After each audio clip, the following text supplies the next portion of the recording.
Goeienaand, liefdes. Welkom hier in die huis van die Here. Soos jy kan hoor, is die orgel aan. En gaan ons 'n paar liedere saam sing. Ons begin lied 470. U Here is ons koning, een wat met mag regeer. U onderdane lofsing en buigel voor u neer. En dit wat daarop volg ook met die 4de vers.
Hy is goed, loof sy heilige naam. Ons sing daarvan al 3 die verse.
God, hoe ondeurgrondelik is die weë van God, en dan sing ons heilig, heilig, Heilig is die Here, amen. Ons doen dit ook met die 3de vers en die 5de vers.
Vonklied 119 sê eintlik dieselfde en ons gaan dit beamoen as ons ook die lied saam sing.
Vonklied 70 is dieselfde melodie as wat ons seënbede aan die einde van die diens is vir hierdie Pinksterreeks. Hierdie is net ander woorde. Kom ons sing daarvan dan ook soos dit op die borde verskyn.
met lied 563, die aandlied, wat ons eintlik baie min sing, en dis 'n aangrypende lied, wat ook vir ons vertel wie God is. Kom ons sing die eerste, die tweede en die derde vers, voordat ons dan ook met ons erediens aangaan.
Welkom hier in die huis van die Here, so op 'n Sondag aand. Dit is eintlik 'n groot voorreg om ook so om die aand hier by mekaar te kan kom.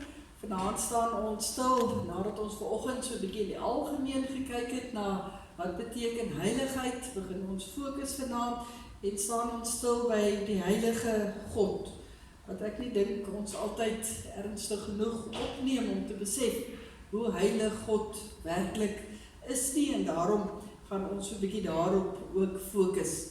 Ek herinner net weer vriendelik, na afloop van die diens is daar weer sop en toebroodjies ook daar by die saal, so gaan geniet asseblief ook van dit, en dan die hele week het ons net offergawe by die deure, nie in die banke nie. Ons gaan stil word, dan roep ons die naam van die Here aan.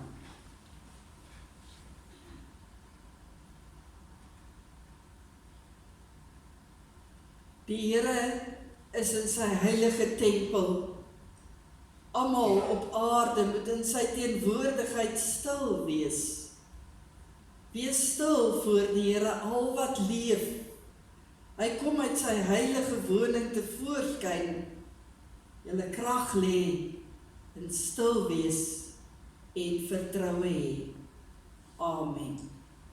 Geliefdes, genade, barmhartigheid en vrede vir u van God ons Vader, deur die Seun Jesus Christus en deur die kragvolle werk van die Heilige Gees. Ons sing 'n loflied saam uit ons liedboek, lied 169, wat ook sê: Heilig, heilig, heilig Heer God, almagtig, groot is u troon, u is steeds met lof omring. Kom ons sing staande die 3 versies saam.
gereeld sing en lees in die Bybel dat die woordjie 3 keer gebruik word heilig om die Here te beskryf. En dis met 'n rede so, en dis omdat God homself so bekendstel, maar ook omdat ons as mense, wanneer ons regtig onder die indruk van God is en van hoe heilig hy dit is, ons nie anders kan as om dit 3 keer te herhaal nie. Hier is nou 'n paar jong mense vanaand, en ek weet ons ouers onthou almal uit ons skool daarvan oortreffende trappe, van grootste, maar God is net heilig, hy is nie meer heilig of die meeste heilig nie, en daarom word eintlik dan 3 keer gesê in oortreffende trap, God is heilig. So daarom die herhaling, sommer net vir interessantheid. Ons gaan ons Bybels oopmaak vanaand by Levitikus in die Ou Testament, Levitikus by hoofstuk 10. Jy wonder waar om te begin soek, as die jongere soek hier voor in die Bybel, gaan jy Levitikus skryf, boek wat gewoonlik vol wette en reëls is, maar hier so baie aangrypende gedeelte wat juis handel oor die heiligheid van God en baie ander dele in Levitikus ook. Ons gaan net Levitikus 10 lees, vanaf vers 1, en ek gaan hom so 'n bietjie rek na vers 11 toe.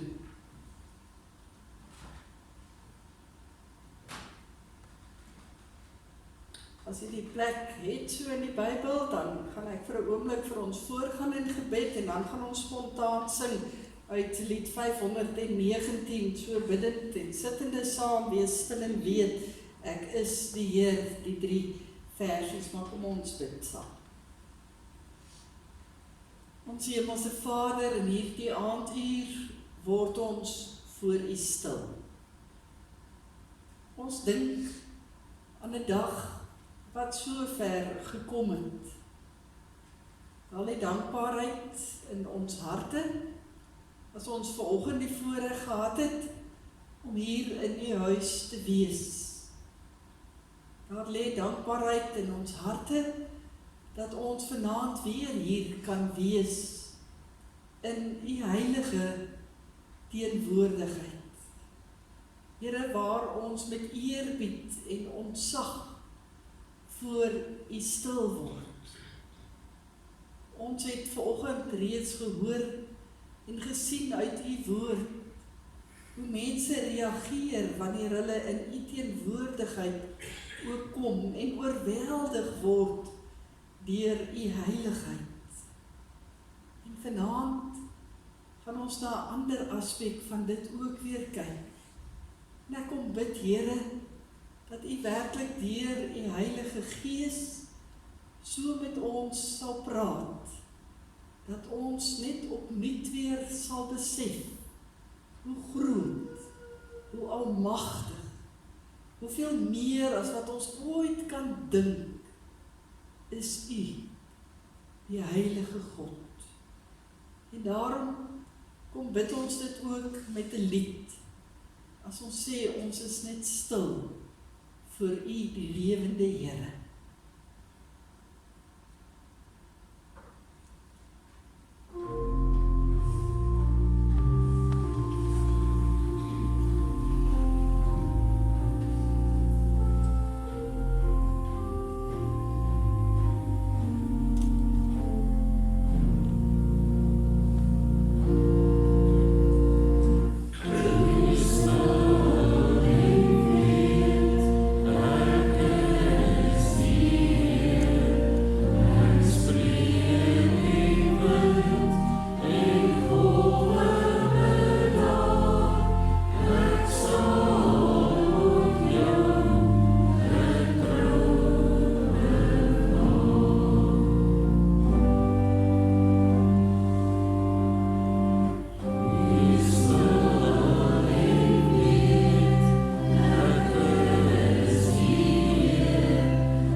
1. Nadab en Abihu, seuns van Aaron, het elkeen sy vuurpan gevat en gloeiende kole daarin gesit. Hulle het wierook daaroor gegooi en dit vir die Here aangebied. Dit was egter ongeoorloofde vuur, omdat dit teen die bevel van die Here was. 'n vuur wat van die Here afgekom het, het hulle verteer, en hulle het gesterf in die teenwoordigheid van die Here. Toe sê Moses vir Aaron, die Here het gesê, wie 'n offer vir my bring, moet besef dat ek heilig is. Sy ontzag vir my moet vir die hele volk duidelik wees. Aaron was sprakeloos. Moses het daarna vir Misael en Elisafan, seuns van Aaron se oom Isiel, geroep en vir hulle gesê, gaan nader en vat julle familielede weg voor die heiligdom en dra hulle uit die kamp uit.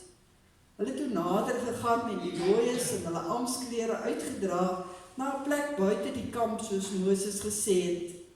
Moses het aan Aaron en sy 2 seuns, Eleazar en Itamar, beveel, moenie rou deur julle hare onversorg te laat en julle klere te skeur nie. As julle rou, sal julle sterwe en sal die Here toornig wees op die hele gemeente. Maar julle volksgenote, al die Israeliete, mag rou oor hierdie vuurdood wat van die Here gekom het. Julle mag ook glad nie van die ingang van die tent van ontmoeting af weggaan nie. As julle dit doen, sal julle sterwe, want die salfolie van die Here het julle aan hom gewy. Hulle het toegemaak, soos Moses gesê het. Die Here het vir Aaron gesê, jy en jou seuns mag geen wyn of bier drink, wanneer julle moet gaan diens doen in die tent van ontmoeting nie, want dan sal julle sterwe. Dit is 'n vaste voorskrif, ook vir julle nageslag. Daar moet duidelik onderskeid gemaak word tussen wat gewyd is en wat nie gewyd is nie, tussen wat onrein is en wat rein is. Julle moet al die voorskrifte wat die Here deur Moses aan julle gegee het, vir die Israeliete leer. Ons lees tot sover uit die woord van die Here. Ons gaan stil staan by wat hier gebeur het, maar dan veral vers 3. Toe sê Moses vir Aaron, die Here het gesê, wie 'n offer vir my bring, moet besef dat ek heilig is. Sy ontzag vir my moet vir die hele volk duidelik wees. Geliefdes in ons Here Jesus Christus, eerbied en ontzag. Eerbied en ontzag.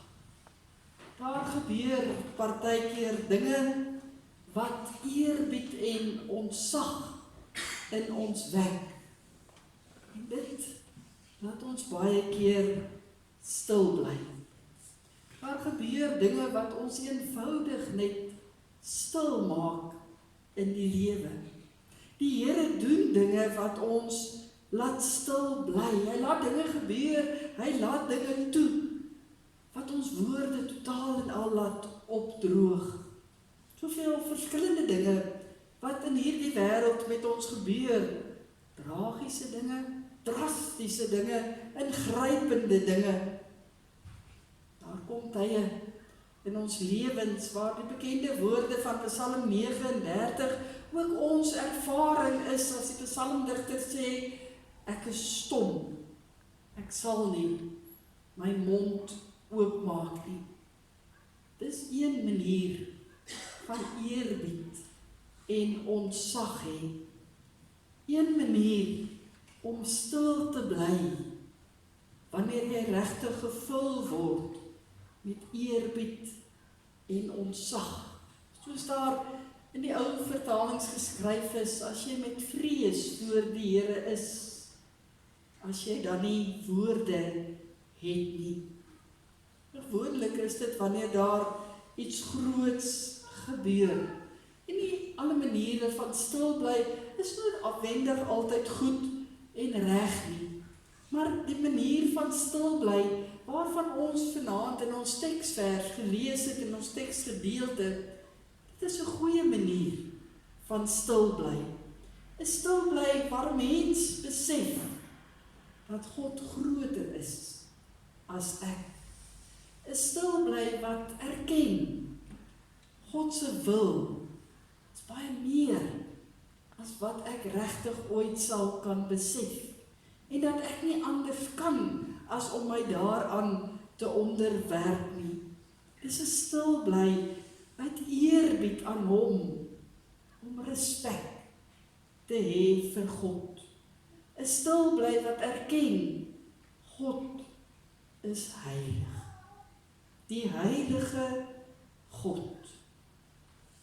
Wat gebeur in hierdie gedeelte in Levitikus? Dit was eintlik 'n baie spesiale dag wat ons van saam lees in hierdie gedeelte van Levitikus. Een van die hoogtepunte wat daar moes wees op die woestynreis van die volk van die Here. Dit was die eerste dag wat die offers gewy sou gewees het. Offers wat deur die hoëpriester, wat Aaron was, die eerste hoëpriester, dan gebring moes word. Dit was die eerste dag van die priesterdiens onder die Israeliete, waar dit amptelik, soos dit deur die Here ingestel is, moes begin het. Maar toe gebeur hierdie verskriklike ding op hierdie baie spesiale dag. 2 van Aaron se 4 seuns oortree openlik voor die hele volk teenoor die heilige God, as hulle daar die offergawes moet drink. Hulle wat as priesters onder Aaron moes dien, tree openlik teenoor die Here op, en as straf word hulle daar en dan deur vuur doodgebrand. 'n Vuur wat van God self afgekom het. Daar is 'n hele paar redes hoekom dit gebeur het. 6 om presies te wees. In die eerste plek bring hulle 'n offer wat veronderstel was om net deur die hoëpriester self, Aaron self, gebring moes word. Dit lyk of hulle nie baie tevrede was, dat hulle eintlik net die hulp was wat agter hulle vader moes aankom nie. Nee, hulle wou die belangrikste wees, en daarom gryp elkeen van hulle sommer self die offer wat gebring moes word. Hulle wou op die voorgrond wees. En wat meer is, dan gryp hulle elkeen ook nou nog 'n vuurpan, ook ongehoord voor die Here. 1 vuurpan moes gebruik word om die wierook voor die Here te bring, namens die hele volk wat daar teenwoordig was. Dit wil dus lyk asof hierdie 2 broers so 'n bietjie in kompetisie is daar met mekaar, en die een nie wil terugstaan vir die ander en ook nie vir hulle pa nie. Dit is so half 'n teken van eersig by hulle, en daarom is hulle amper oorhaastig om hier die offergawe voor die Here te bring. Net daarna, dan lees ons van hierdie verbod in vers 9, naamlik dat priesters in die vervolg wanneer hulle diens doen, nie drank mag gebruik nie. Wat ons 'n baie goeie idee gee, dat Nadab en Abihu waarskynlik onder die invloed van drank was, tydens hierdie episode, waar hulle die offers dan ingestel het. Uit wat ons uit die res van Levitikus ook lees, het Nadab en Abihu die allerheiligste deel van die tempel ook betree. Die allerheiligste deel van die tabernakel. Met hierdie reukoffers van wierook het hulle in daardie gedeelte ingegaan, wat eintlik deur God verbied was. Dit was teen die wil van die Here. Net die hoëpriester kon in die allerheiligste deel ingaan. Dit was ook nog nie die voorgeskrewe tyd om die offer te bring nie, waarvan ons ook in Levitikus 9 lees. En dan lees ons ook nog dan die laaste rede, naamlik dat dit 'n ongeoorloofde vuur was, wat daar in hulle vuurpanne was.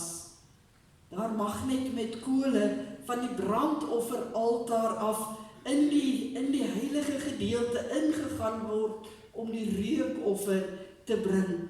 En hierdie manne het sommer daar by die naaste vuur wat hulle kon kry, het hulle sommer daar vuur gevat. al hierdie dinge oortree hulle blaatant die wil van die Here.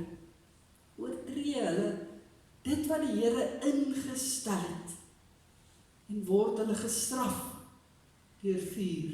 Wat 'n mens wil dit vra, maar het hulle geweet van al hierdie dinge? Het hulle geweet hoe hulle eintlik en wat hulle eintlik moes doen? Ja, ons kan sê hulle het baie duidelik die voorskrifte van die Here geken. In hoofstuk 8, net in die vorige hoofstukke, dan lees ons hoe Moses die priesters, naamlik nou Aaron en sy seuns, wat die eerste priestergeslag sou wees, vir hulle voorberei en vir hulle inhuldig en vir hulle dan leer vir 7 dae lank, vir hulle oor en oor eintlik herhaal wat die wil van die Here is, van hoe hulle die offer ook moet bring. God spel vir hulle duidelik die riglyne uit van wat die priesterdiens als behels, van wat hulle moet doen, van hoe hulle moet optree wanneer hulle voor die volk dan ook is. Vir 7 dae word dit in hulle ingeprent. Wat 'n mens nog steeds laat vra, maar is die Here dan nie 'n bietjie hard op hulle nie? Nee, geliefdes, hierdie dag voor die volk van God moes uitloop op 'n openbaring van die heiligheid van God. God het alles so gestel en ingerig dat die volk absoluut bewus sou wees van sy heiligheid, met die bring van die offers wat juis sou wys op die skuld en die onreinheid van die volk voor die rein en die heilige God. Kom dit, en hierdie manne het geen eerbied en geen ontzag. Hulle het geen respek aan die heilige God wat dit toekom met die offers wat hulle moes bring nie. En wat gebeur? God kan nie dit laat verbygaan nie. God kan nie dat sy naam en hy self so ontheilig word nie. Hy wou vir die volk wys, hy is die enigste, hy is die ware, hy is die heilige God. En wanneer jy teen die wil van God en teen die heiligheid van God ingaan, dan kan hy nie anders dat daar gevolge sal wees nie. Jy wil nie teen die heilige God ingaan nie. Want as jy dit doen, dan tree jy op teen sy wil, teen sy voorskrifte. In wese sê jy eintlik dat jy geen respek het vir wie God werklik is nie.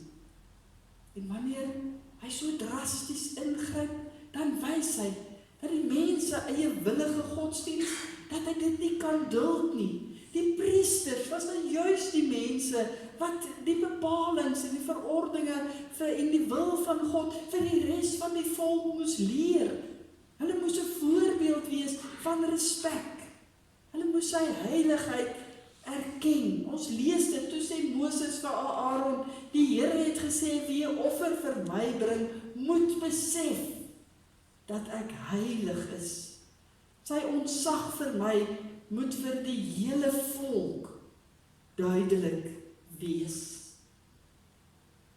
Wat is ons reaksie as die heiligheid van God ons opnuut weer tref? Mense reageer op uiteenlopende maniere. Hoe reageer Aaron? Hy bly stil. Dis wat hier staan. Aaron was sprakeloos. In die vorige vertaling, Aaron het stil gebly. In die Engels, he kept his peace. Aaron, 'n pa wat op een dag skielik 2 van sy seuns sien sterf, bly stil.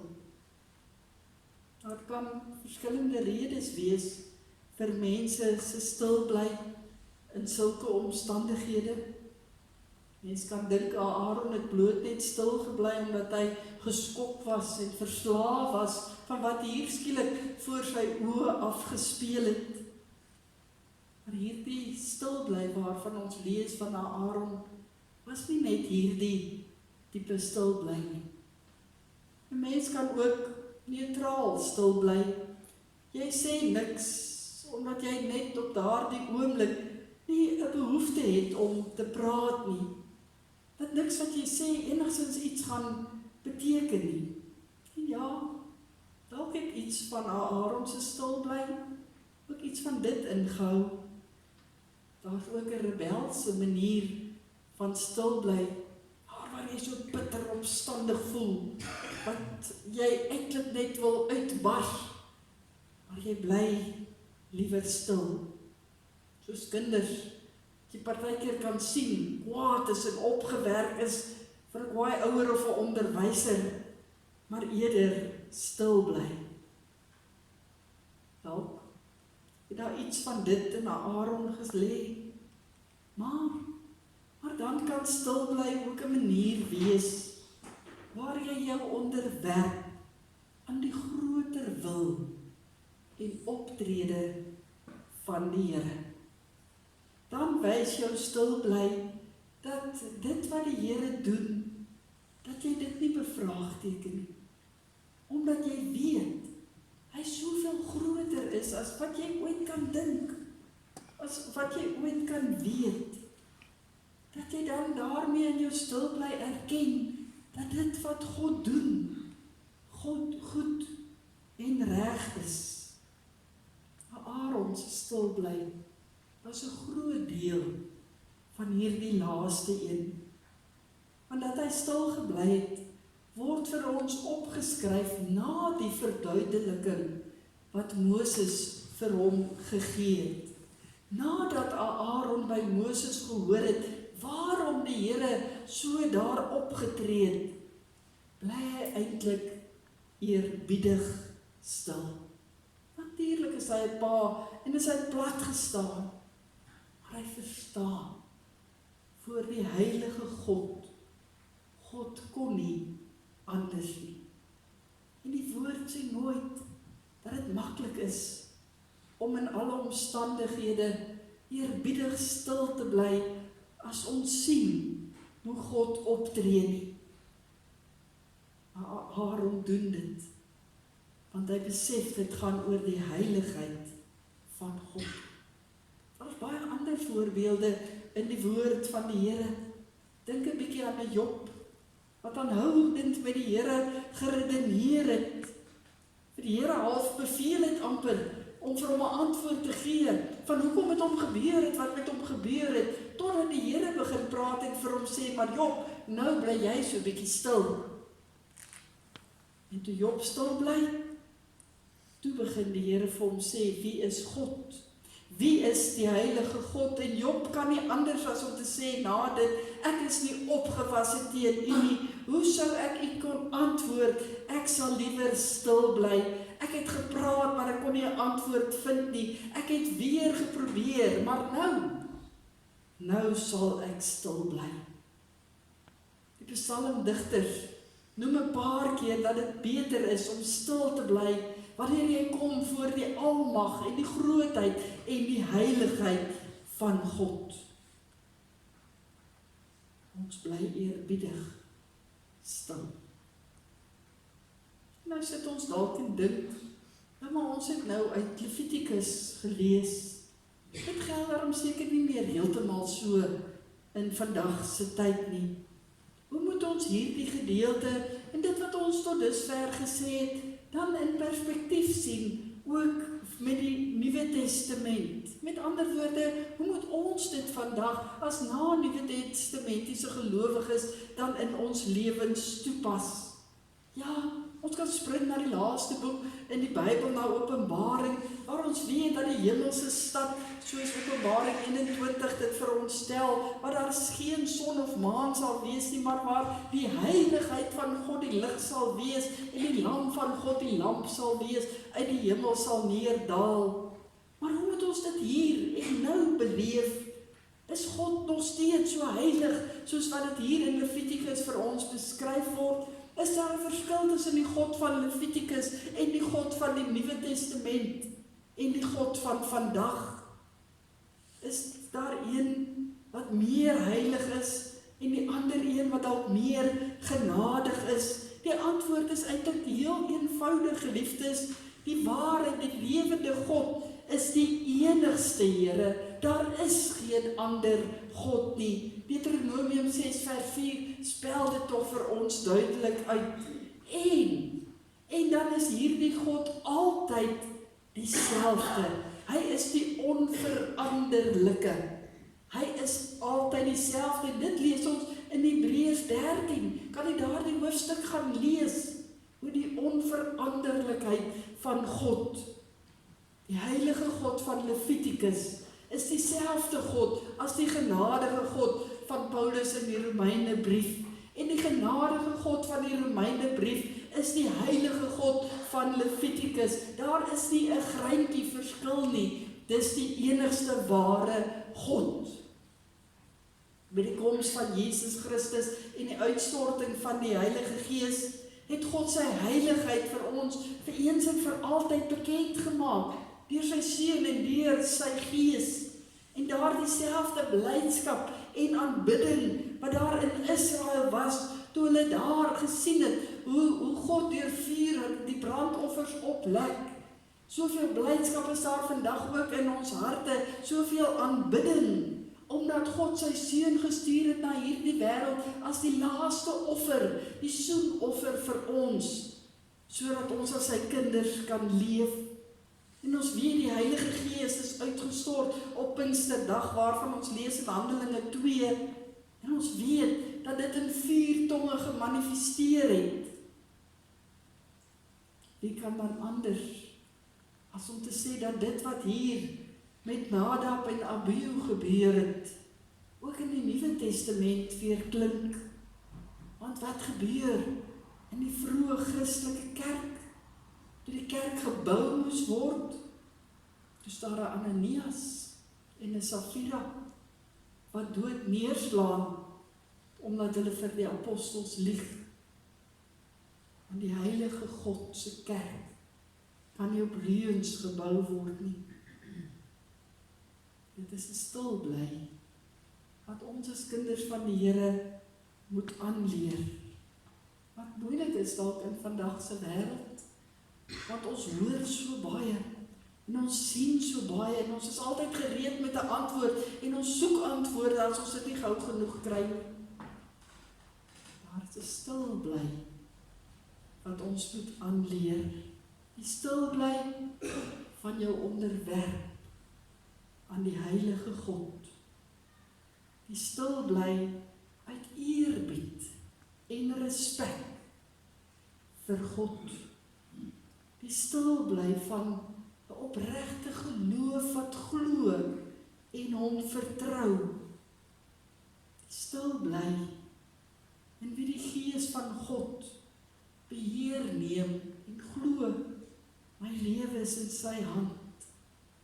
Die stil bly, waarvan die prediker gepraat het toe hy sê in hoofstuk 5 vers 1, wees nie hastig met jou mond nie en laat jou hart nie gou 'n woord uitbring voor God nie, want God is in die hemel en jy is hier op aarde. Daarom, as ons dink aan die heilige God, moet ons woorde dalk min wees. Kom daar tye in die kinders van die Here se lewe waar ons stil bly, gelowig, eerbiedig, vol ontzag en respek voor die heilige God. Amen. Ek gaan vanaand geleentheid gee vir stil gebed, waar elkeen self net in stilte voor die Here kan wees en ook so sy heiligheid in jou eie lewe voor die Here kan erken. Daar is geleentheid vir stil gebed.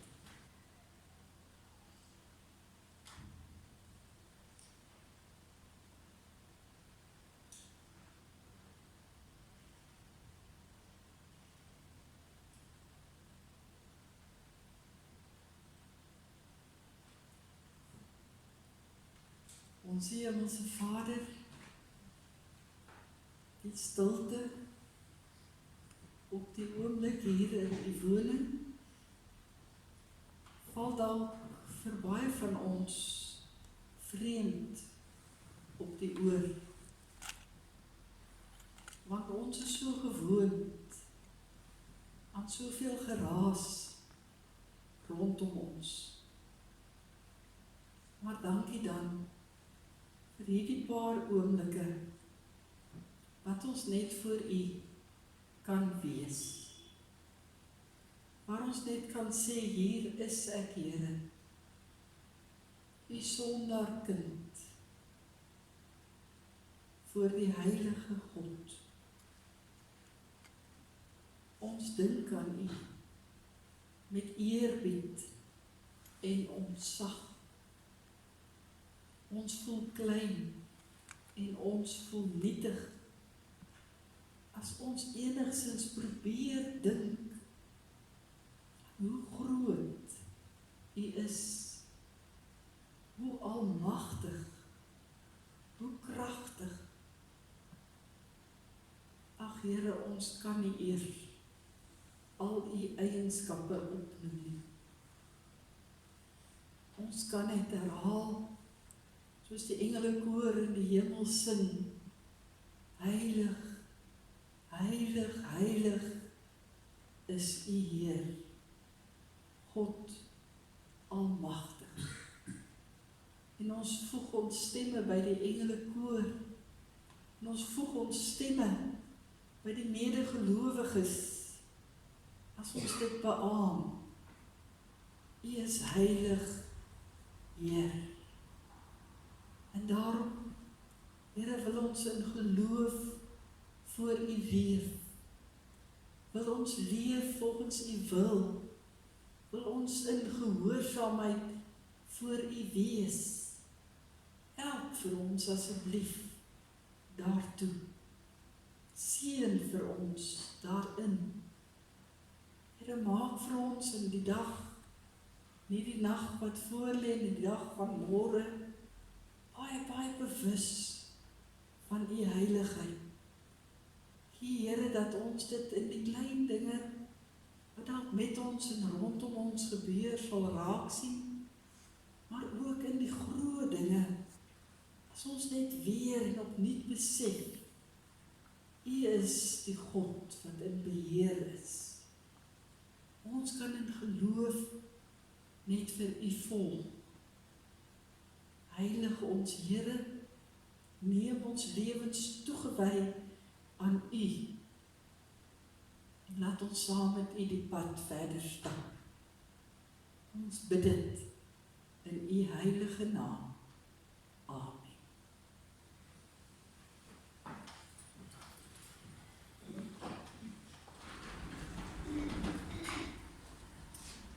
Geliefdes, môre aand staan ons stil by die tema van die heilige Jesus.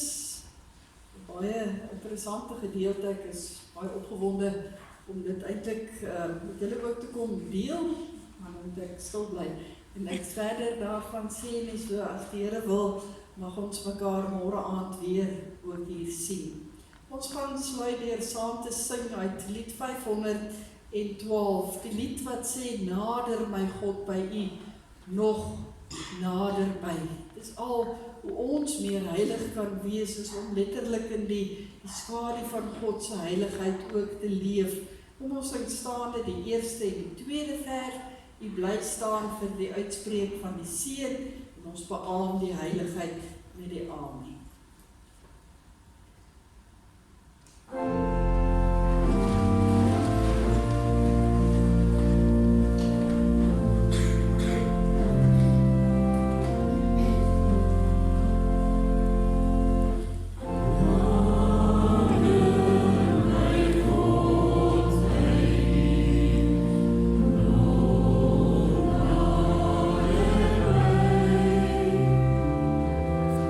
Yeah.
van die Here.